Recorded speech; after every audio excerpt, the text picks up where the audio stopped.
para pemuda-pemudi Indonesia, marilah kita saling menjaga.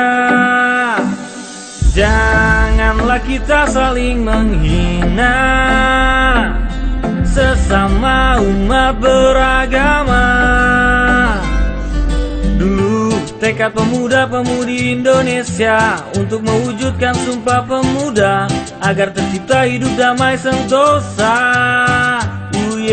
Berbangsa satu bangsa Indonesia, bertanah air satu Indonesia, berbahasa satu bahasa Indonesia. Indonesia itulah nama negara kita, negara yang selalu kita bangga, yang selalu penuh dengan cinta.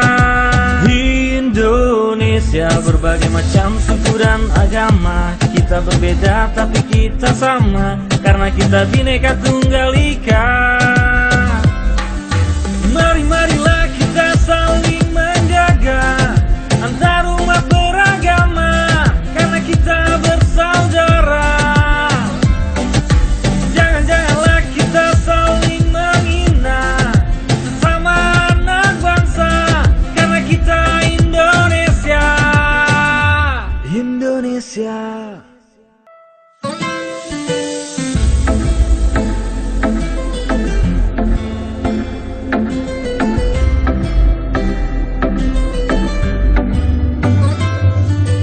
Hei, para pemuda-pemudi Indonesia, marilah kita saling menjaga.